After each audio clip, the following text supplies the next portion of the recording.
Vous n'allez pas croire ce que je viens de trouver à la montagne. Et c'est pas la première fois que j'en trouve. C'est comment, ça me va? 실패 안 Harry Potter. Ah, d'accord. Bon, on y va, on est presque arrivé. Hein.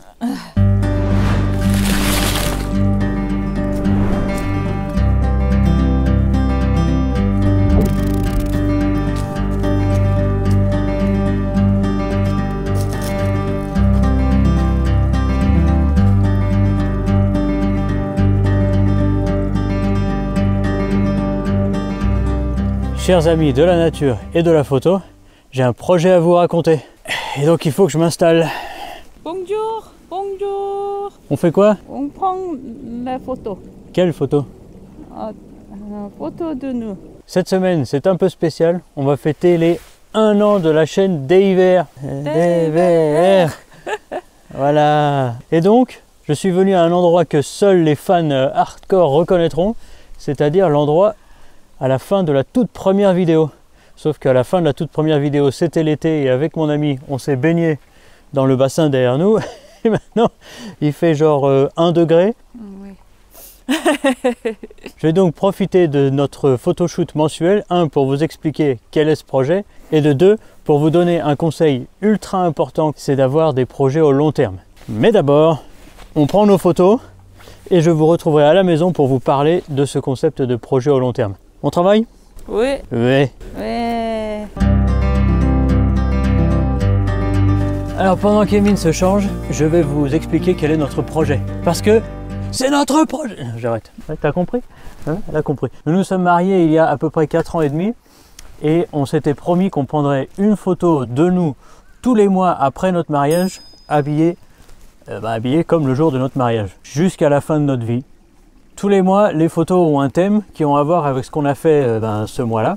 Et ce mois-ci, c'est les 1 an de la chaîne YouTube. Donc on a décidé de revenir, comme je vous l'ai dit, là où j'ai filmé la première vidéo. Et aussi, comme c'est 1 an, on va faire un petit gâteau, quelque chose. Enfin, vous verrez, c'est pas vraiment un gâteau, c'est une brioche nanterre. T'es prête? On est en position. T'as la brioche? Boulangerie Néo, si vous venez à Séoul, dans notre quartier. Elles sont bon. Donc le plan pour aujourd'hui, on va mettre une bougie. Non, on mange pas, pour la photo d'abord. On va faire une bougie 1 an, la caméra elle est là-bas. On va prendre les photos.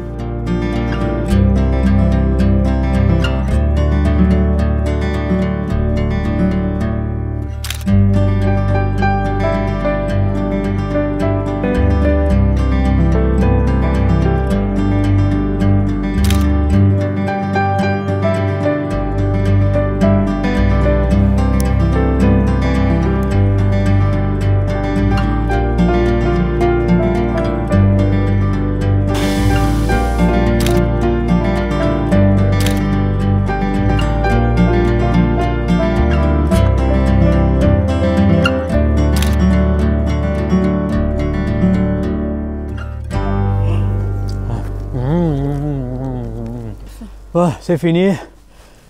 On va la manger, hein, mais d'abord on va se rhabiller. Hein.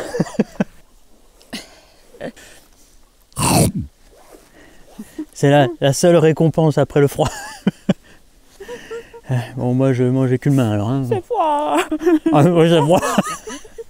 Pas terrible, mais c'est froid.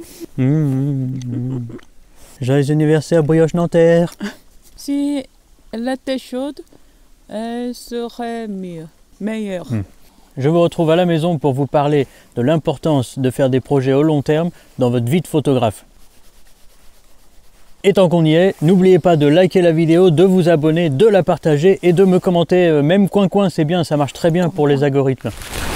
Ça y est, nous revoilà à la maison, il fait quand même bien meilleur ici. Alors oui, la chaîne a 1 an.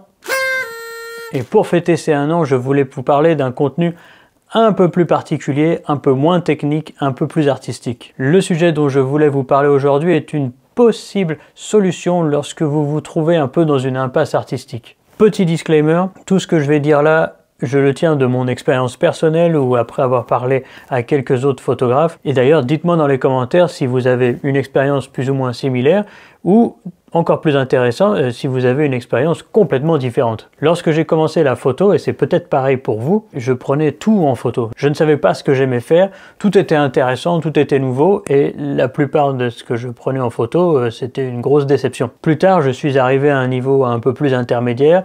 Je comprenais bien mon appareil photo, mais j'arrivais pas à répliquer à chaque photoshoot le feeling ou l'émotion ou la couleur ou la lumière que parfois, par hasard, j'arrivais à avoir. Et puis désormais, je suis plus confirmé et je me suis spécialisé dans un type de photo en particulier. Mais dans les 3 étapes de la vie d'un photographe, si c'était les vôtres comme moi, il y avait des gros obstacles. La première, quand j'étais débutant, c'est que je prenais tout en photo et je savais pas si je prenais des trucs bien ou pas bien, enfin j'étais complètement dans le flou et je me disais juste qu'avec le temps je saurais quoi faire. Arrivé un petit peu plus tard, vers le milieu intermédiaire, j'avais compris comment fonctionnait mon appareil photo, mais quand je regardais les photos de personnes plus professionnelles ou plus confirmées que moi, je sentais encore un gros gap entre nous et forcément je me posais des grosses questions. Est-ce que je dois continuer? Est-ce que je dois persévérer? Est-ce qu'un jour je vais comprendre comment on fait des photos consistantes, etc. ou pas? Et enfin, la dernière étape aujourd'hui,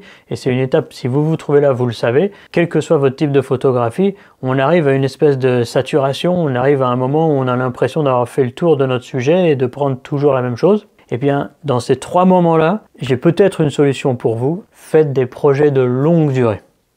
Et c'est pour ça que je vous amène à la maison et que derrière moi, vous voyez 4 cadres pas chers du tout de chez Ikea. Mais où on a imprimé 12 photos par cadre. C'est un projet que ma femme et moi, on a depuis qu'on s'est mariés, où on prendrait une photo par mois habillé en habit de mariée. Si vous me suivez sur les réseaux sociaux, vous avez vu presque toutes ces photos-là. Et donc la question que vous vous posez, c'est pourquoi c'est important pour vous, photographe, de faire quelque chose comme ça. Pour mon travail, je fais des photos d'architecture d'intérieur et pour le plaisir, vous l'avez vu, je prends des photos de paysages, donc pas du tout les humains. Je ne suis pas portraitiste du tout. Mais ce projet est super important pour moi et je vais vous expliquer toutes les raisons pour lesquelles avoir un projet à long terme pour vous, ça peut aussi être très intéressant. Je ne sais pas si c'est un mot qui existe vraiment, mais la documentarisation, c'est le type de photo qu'on dit souvent pour la postérité. Voilà, c'est un peu plus journalistique pour marquer les événements. Une deuxième valeur, là, on commence à devenir un peu plus important, et c'est ce que moi j'appelle l'évolution artistique. Ces 2 mots que j'ai mis comme ça l'un à côté de l'autre, c'est peut-être pas les bons, mais si vous faites un projet au long terme comme ça, sur 1, 2, 3 ans, ça vous permettra de faire peut-être un livre, de faire peut-être une exposition, de faire peut-être des calendriers, de faire peut-être une suite de, je sais pas, cartes postales. Bon, on peut imaginer tout un tas de supports, mais en tout cas, ça vous permettra de voir votre création, votre travail d'une autre manière. Et cette autre manière de le voir peut être très importante pour rallumer un peu la flamme entre vous et votre appareil photo. Si vous allez sur mon site internet maintenant et que vous regardez la série des Pines on Cliff, vous verrez qu'en fait j'ai pris ces arbres au cours de 2 ans sous toutes les conditions météorologiques possibles que je pouvais avoir à cet endroit-là, et ça m'a appris énormément de choses, et notamment ça m'a permis de faire une exposition juste avec eux et j'en suis très fier. Et croyez-moi, je n'étais pas du tout impression avant de la faire. Maintenant j'adore imprimer mes photos et eh bien sans ce projet à long terme, jamais je n'aurais fait ça. Ensuite, que ce soit professionnellement ou personnellement, ça vous permet aussi d'approfondir vos compétences. Ça peut paraître assez simple, mais en réalité, si vous faites ça dans un type de photographie qui n'est pas du tout le vôtre, comme c'est mon cas là, eh bien ça va vraiment vous permettre de ouvrir votre horizon un peu plus grand. Et si c'est dans votre domaine à vous, alors vous pouvez essayer des choses que vous ne pourriez pas essayer pour un client ou pour vous-même, pour YouTube, etc. Et c'est très enrichissant. Un autre aspect qui est intéressant personnellement, c'est la progression personnelle. Je vais me rapprocher pour dire ça, mais vous regardez les réseaux sociaux et vous comparez nécessairement votre travail avec celui de tous les autres. Et il y a des gens qui sont bien meilleurs que vous. Et du coup, ça vous fait sentir comme si vous n'étiez pas un bon photographe, que vous soyez débutant, intermédiaire, confirmé, ultra confirmé, superstar, etc. On a tous ce syndrome de l'imposteur quand on voit des super photos d'autres photographes. Il ne faut pas faire ça. Au contraire, et c'est ce qu'un projet au long terme permet de faire, ça permet de se comparer à soi-même dans le passé. Et c'est tellement plus important parce qu'avec ce type de comparaison, vous verrez vos différences artistiques et techniques. Enfin, les deux derniers, le premier, c'est que ça vous donnera de la motivation. Alors pour les débutants, je pense qu'en général la motivation c'est pas trop un problème. En tout cas ça n'était pas pour moi, j'avais très envie de prendre mon appareil et de prendre tout en photo, donc j'étais très motivé. Mais quand on devient un peu plus professionnalisé ou en tout cas un peu plus spécialisé, eh ben quand il commence à faire froid, quand il pleut, surtout pour les photographes de paysage, on n'a pas trop envie de sortir. Ou alors on a l'impression qu'on a fait le tour de notre type de photo. Par exemple, j'ai fait pendant 10 ans de la photographie depuis les rooftops de Séoul. J'ai adoré ça et puis au bout d'un moment, j'avais l'impression d'en avoir fait le tour. Et c'est un projet comme celui de l'arbre dont lequel je parlais tout à l'heure qui m'a permis de relancer un peu mon goût pour la photo. Et ça, des projets à long terme, ça le permet vraiment et de manière très profonde. Si vous avez l'impression d'être arrivé un peu à un plateau dans votre créativité ou dans vos envies de sortie, prenez un thème et faites un projet à long terme et vous verrez que ça vous redonnera la motivation de ressortir. Et enfin, le dernier sujet, alors pour moi c'est le plus important, c'est pour ça que je l'ai mis en dernier, mais la motivation c'est plutôt personnel, celui-là c'est plutôt artistique, c'est que ça donnera du sens à votre travail. Aujourd'hui nous sommes beaucoup à prendre des photos très rapidement, très facilement grâce au numérique, mais toutes les photos sont un peu one shot. Ça n'empêche pas que ce soit des très bonnes photos, bien entendu, mais ça perd un peu de son âme photographique, si vous voyez ce que je veux dire. Alors qu'un projet au long terme, vous pouvez rajouter du sens. Si vous êtes dans un collectif de photographes ou de plusieurs artistes de diverses disciplines, vous pouvez vous choisir un thème, une idée et utiliser toutes les techniques qui vous sont disponibles pour accomplir ce projet. Ça, pour moi, c'est l'acmé de l'art en photographie, c'est-à-dire qu'une belle photo, c'est toujours magnifique, mais si elle a du sens, c'est-à-dire qu'elle a une intention à la création, à la retouche, à l'explication, alors pour moi, ça devient une œuvre d'art. Et comme je l'ai dit, aujourd'hui, on fait beaucoup de one-shot, on perd un peu la valeur de ce que l'on prend, et avoir des projets comme ça à très long terme, ça peut ajouter une valeur artistique très profonde à votre travail. Est-ce que je vous ai convaincu de faire un projet long terme en photo? Si vous en avez un en cours ou qui est terminé, partagez-le dans les commentaires. D'abord, je serai très content de les voir, et ensuite, pour les autres qui auraient peut-être besoin d'inspiration, ça les aiderait aussi à voir votre travail et donc à s'inspirer de votre travail pour faire le leur. J'essaye en faisant ça de créer une petite communauté de partage, ce qui serait quand même vraiment chouette dans ce milieu YouTube, médias sociaux, où on est un peu tout seul, très isolé, très rapidement. Voilà, c'est tout pour aujourd'hui. Cette vidéo spéciale 1 an, j'espère vous a plu. En tout cas, moi je suis très heureux de pouvoir parler d'autre chose que de la technique ou juste d'un arbre ou d'un caillou. J'aime beaucoup les arbres et les cailloux, bien évidemment, mais la photographie c'est plus que ça.